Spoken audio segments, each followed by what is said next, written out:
Pix & Love, vous connaissez sans doute? Cette maison d'édition édite depuis 2007 un MOOC consacré au rétro gaming avec dossier de fond, news et interviews. Depuis quelques temps maintenant, elle s'est diversifiée pour éditer des ouvrages tels que l'histoire de Nintendo, la Bible PC Engine, Japan Arcade Mania ou encore les cahiers du jeu vidéo. Ils ont sorti début avril un livre de 450 pages des pixels à Hollywood dont nous avons rencontré l'auteur.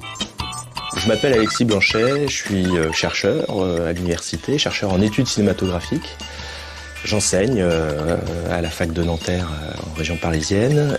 J'enseigne aussi dans un institut de formation au métier du game design et de l'animation 3D qui s'appelle l'ICANN, qui est à Paris. Et j'ai fait donc pendant plus de 4 ans une recherche sur les relations entre cinéma et jeux vidéo, en essayant de comprendre finalement qu'est-ce qui se passait entre les deux domaines, d'un point de vue économique, d'un point de vue culturel, d'un point de vue des échanges thématiques, esthétiques, entre le cinéma et le jeu vidéo. Bah voilà, je suis trentenaire, je suis d'une génération qui était la cible parfaite de Nintendo à la fin des années 80 et début des années 90. Mes premiers souvenirs de jeux vidéo remontent aux années 80, c'est-à-dire que mon père avait acheté un TO7 à l'époque. J'ai des frangins plus âgés qui s'amusaient pas spécialement au jeu, mais s'amusaient plutôt à programmer en basique dessus.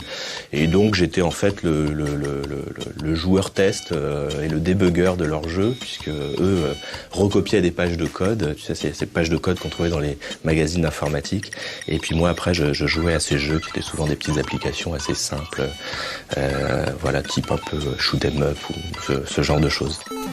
Après le TO7, Alexis découvrit comme beaucoup d'ados dans les années 80 la NES et Mario.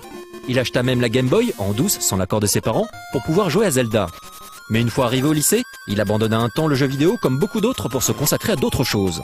Passé au travers du phénomène PlayStation, il revient au jeu vidéo grâce à un titre en particulier. 5-6 ans plus tard, vers 2000, je suis passé chez un copain qui avait Super Mario 64. Alors et moi, bon, mon souvenir, c'était de la 2D, c'était des jeux dans lesquels je m'étais fabuleusement amusé. Et d'un coup, de voir ce Super Mario 64, ça a vraiment... j'ai eu une réaction parce que je comprenais pas comment ça pouvait fonctionner en 3D. Donc il m'a mis la manette entre les mains. J'étais censé dormir chez lui, je suis resté réveillé toute la nuit à jouer à Mario 64. Et là, je me suis dit, il s'est passé des choses, t'as manqué des choses. Et donc, je suis allé à l'époque sur eBazaar, c'était même pas eBay, c'était eBazaar. Et j'ai racheté Nintendo 64 et je me suis remis à jouer pendant mes études universitaires aux jeux vidéo. Et voilà, puis en cumulant petit à petit toutes les consoles du moment.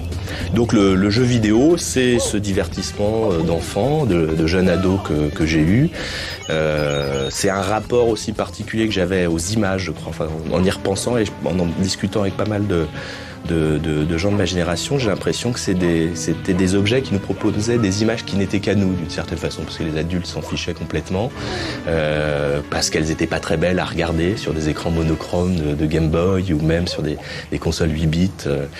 Et puis c'était des images qui gagnaient en qualité mois après mois et machine après machine. Et c'est vrai que je pense d'ailleurs si la critique à l'époque était si attentive à la qualité graphique des jeux, c'était aussi voilà qu'on avait ce rapport à ces images un peu qui nous appartenaient à nous, que les autres comprenaient pas trop. Et voilà. Et puis c'est vrai que à partir du moment où je me suis remis à jouer au début des années 2000, donc il y a une dizaine d'années maintenant, je me suis rendu compte finalement que la dimension du jeu, du gameplay, était quelque chose que j'avais tout à fait compris à l'époque, mais que j'avais pas formalisé d'une certaine façon. Et puis là, c'est des choses aussi qui m'ont beaucoup plus intéressé à partir de ce moment-là.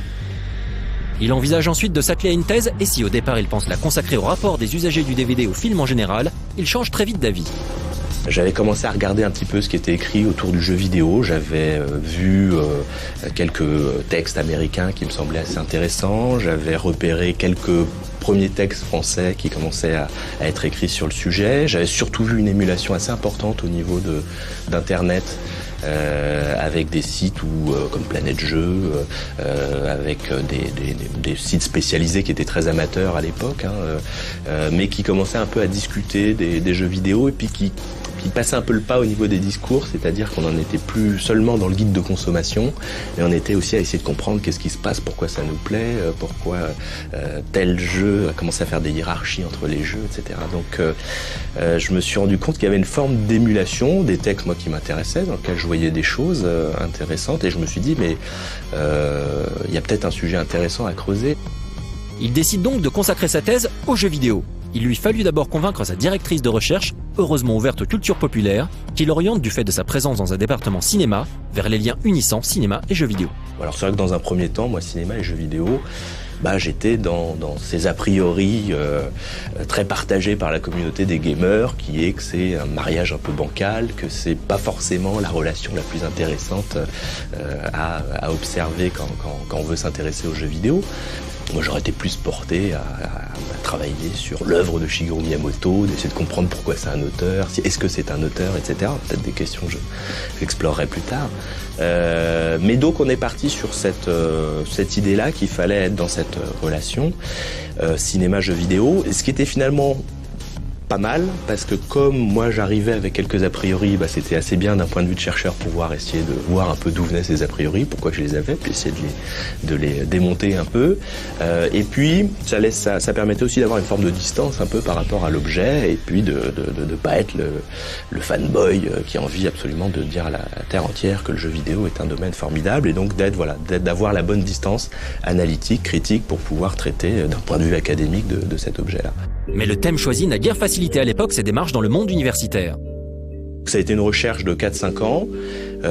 Ça n'a pas toujours été évident, parce que quand on est sur un objet qui est peu légitimé culturellement, ça se ressent aussi dans l'accueil que lui fait l'académie. Et c'est vrai qu'au départ, quand je candidatais pour des colloques, pour aller parler à des conférences, des événements universitaires, ou en tant que doctorant, tu es censé aussi aller parler en public et présenter un peu tes recherches. Dans un premier temps, souvent, on me regardait un peu d'un drôle d'œil en disant « mais qu'est-ce que c'est que ce type qui parle de vidéo ?» Non, je parle de jeux vidéo. Ah bon, mais jeux vidéo, mais c'est pour les enfants, etc. Bon, ouais, mais pas seulement. Ça a changé, ça évolue. Et puis ma grande chance, d'une certaine manière, ça a été de prendre contact à l'époque avec un garçon qui s'appelle Grégory Murat, qui était conservateur à la Bibliothèque nationale de France et qui s'occupait là-bas du dépôt légal des documents numériques, le dépôt légal qui existe depuis 1992. Et dans ce dépôt légal des documents numériques, il y a des jeux vidéo qui sont conservés. Et donc la Bibliothèque nationale m'a permis en fait pendant 3 ans d'avoir un accès privilégié aux jeux qu'ils recevaient, de pouvoir travailler là-bas dans les salles de recherche. Et puis surtout, ça a été formidable parce que d'un point de vue académique, d'avoir cette estampille Bibliothèque nationale, ça a vraiment facilité la possibilité de pouvoir avoir une activité universitaire de recherche dans ce domaine-là. D'autres rencontres l'ont aidé dans la réalisation de sa thèse, comme celle des membres aux horizons variés de l'Observatoire des mondes numériques en sciences humaines, par exemple. Il rencontre ensuite les fondateurs de Pix & Love qui, intéressés par sa thèse, lui proposent de l'éditer sous forme de livre. Les 600 pages écrites par Alexis Blanchet deviennent, après réflexion, discussion et 1 mois et demi de réécriture, un bouquin conséquent et tout à fait accessible de 450 pages. Mais alors, quels sont les jeux abordés ? Alors il y a des jalons comme ça dans l'histoire du jeu vidéo et de ces 15, 20 ou 30 dernières années. Metal Gear Solid en fait partie. Je pense que les jeux Star Wars du début des années 80, les adaptations par Atari de Star Wars sont aussi des jeux qui ont un petit peu marqué l'esprit des joueurs à l'époque, parce que c'était des performances techniques avec des graphismes vectoriels et la capacité de refaire vivre un moment, une séquence particulièrement intense des films, et surtout d'un film très très populaire. J'ai l'impression ensuite qu'on a un objet comme Aladdin 1993, c'est aussi la capacité d'un jeu vidéo à pouvoir reprendre des techniques de l'animation pour améliorer l'animation d'un avatar ou de sprite dans un jeu de plateforme 2D.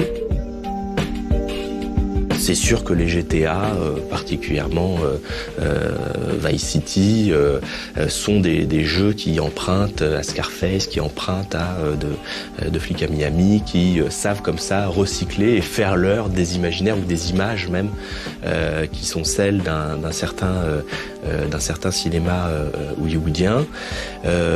Voilà, on a comme ça toute une série d'objets qui montrent bien d'une part que le jeu vidéo n'est pas un secteur pur, qui fonctionnerait que par lui-même, que sur ses propres références et qui a besoin de se nourrir d'autres imaginaires. Et bien évidemment, dès le début de l'histoire du jeu vidéo, les imaginaires qui viennent du cinéma, ils sont assez fabuleux. Moi, il y a un jeu que j'adore pour ça, c'est le Conquer Bad Fur Day de Rare, sur Nintendo 64.